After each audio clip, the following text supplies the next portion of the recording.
Good morning on this very wet morning here in Kerry. I hope you have had a wonderful bank holiday weekend. I know it's still incredibly hot in the UK. Not so hot here anymore, more like a kind of normal Irish summer, if you like. But still warm, but wet and overcast. Anyway, enough about the weather. It took me a while to actually work out that it wasn't actually Monday today. That's how relaxed I was over this weekend, which is a good thing, I think. So not a Monday message today, a Tuesday message instead. And what I wanted to cover today was something that I'm seeing a little bit of a pattern in more recently, but it does pop up from time to time.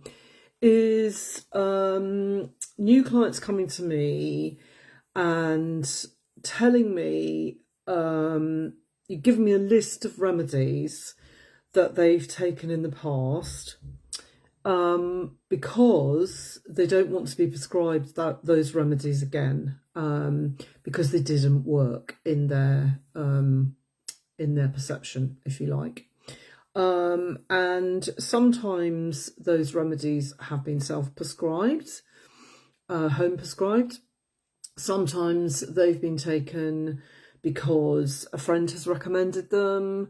And sometimes they have been, in fact, prescribed by other practitioners. So what I wanted to actually say today is that I personally would never discount a homeopathic remedy, and I would not be stopping myself from prescribing it just because I was told I had that in the past and it didn't work.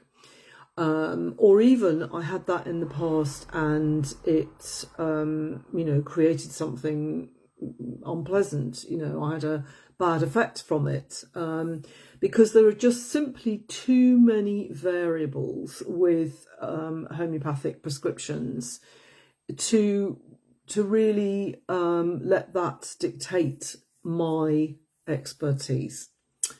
Okay, so why would I say that? Well, firstly, you've got to think about, how are you assessing so-called efficacy? Because it's not always in homeopathy what we think it's going to be.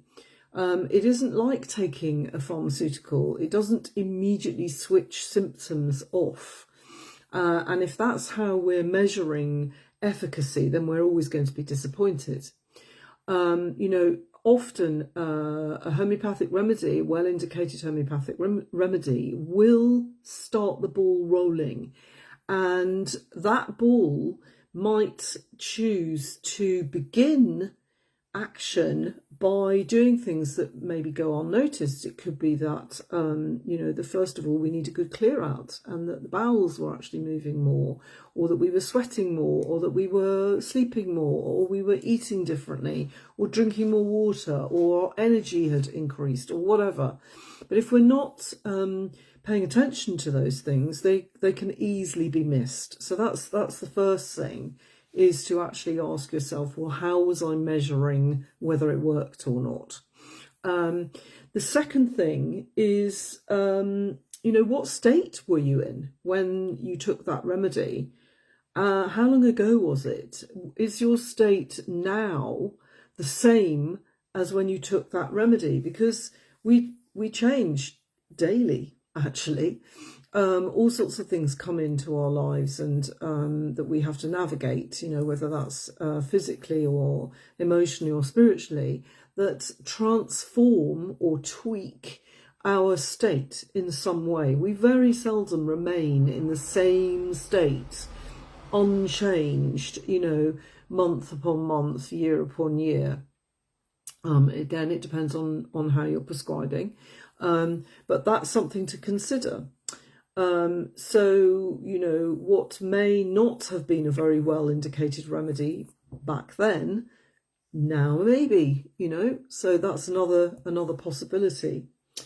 The other thing is to ask yourself, how was that remedy prescribed? Some people come and when I question them, it turns out that they've taken one remedy once in one potency, and that's it. And oh, it didn't work. So I would always be asking, well, okay, you told me the remedy. What potency did you take it in? How many times did you take it? Over what period of time? And again, going back to the first point, how are you assessing any possible results of that prescription? The other point to make is, sometimes people resonate more with liquid remedies than they do with pilules for a start, that, or the other way around. So there are variables in that regard as well. How it was prescribed, again, as I said, was it something that you had read in an article? Was it something that a friend recommended that worked for them? Did you self-prescribe, basically? And how was that done? Was it just because the friend recommended it? But how do you know that your friend is actually in the same state as you were? How do you know that that actually is was a well-indicated remedy for you? Just as it may have been for your friend, possibly not. Many times it would appear on the surface that 2 or 3 people have maybe the same diagnosis from a medical practitioner, but actually they're experiencing things very, very differently, and therefore the choice of remedies will be very, very different, and how they're prescribed is also very, very different. So also then, even if a practitioner has prescribed it, the energetic presence of that or imprint of that practitioner comes into the mix, and also the practitioner's viewpoint, perspective, who they are in life, what their areas of focus are or were, comes into play in a prescription. And even if the practitioner has told you, oh, that remedy didn't work for you, it doesn't mean categorically that it's not well indicated now and maybe absolutely perfect. So that's my kind of message for today, really, is to start with a clean, fresh slate, particularly if you're coming to a practitioner and you're placing your trust in that practitioner, and let go of any preconceived ideas or stories that you're telling yourself about a remedy that you don't want to take again. And of course, discuss that. I'm always open for a discussion and to find out, well, where does that come from? And is it rooted in truth, or is it actually just a disempowering belief that you have around that particular remedy? And, good morning, Lillian. So Lillian's saying, homeopathy continues to fascinate me. I definitely want to train to become a homeopath. Oh, yes, that would be brilliant. I want to understand all of it. It's so powerful. I love this, Lillian, and you'd make a brilliant homeopath. I know you would, particularly with the QTT. It's just such a brilliant combination. Yes, if you want to actually find out more about courses, I definitely have some that I would recommend to you. And of course, the term is about to start. Don't know if you're thinking about this imminently, or whether it's something you just got, at some point. But let's talk. The more homeopaths there are, the better, in my view. It's such a powerful medicine modality, and it has, I've been doing it for such a long time, and I still learn daily, and it is the future as well as being the present and the past, and its resilience is what is so amazing in the face of such powerful opposition, which actually is becoming less and less, I have to say. And yeah, Lillian's saying she's been called to it more and more, and the recent pull is huge. Yeah, absolutely.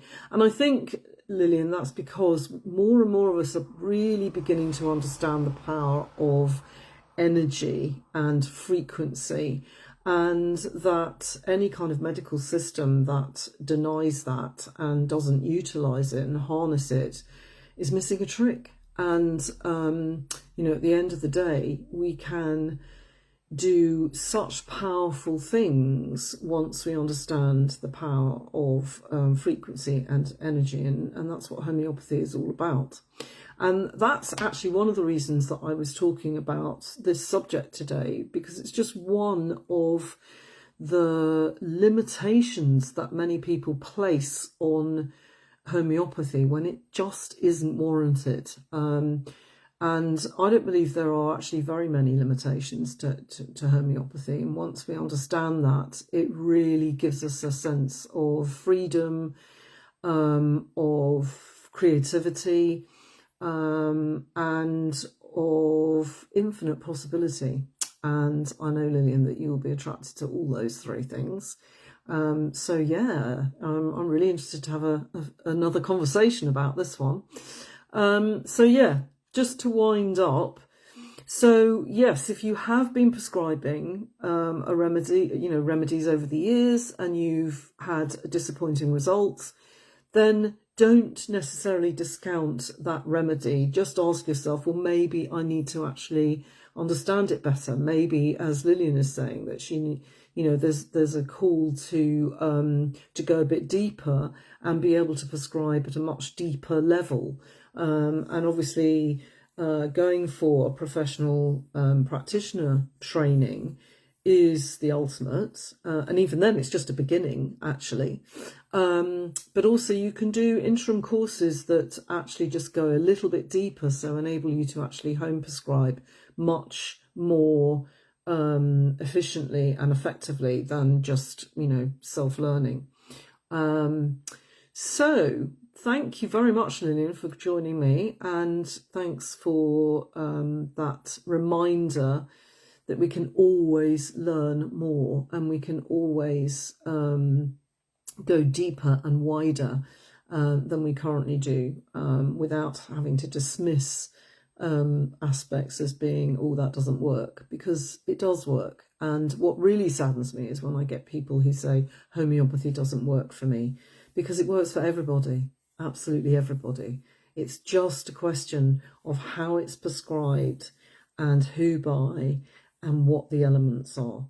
So that's kind of it for today. I just wanted to actually just remind you just to not to place limitations on either homeopathy, but also not on individual remedies either, necessarily, and to ask yourself good questions before you do. So I've popped those some of those questions in the text with this video, and if you do have any further questions and you want to chat more, then pop a question in the comments, or you can actually book a free clarity call with me, and I've put the link again in the text with this video.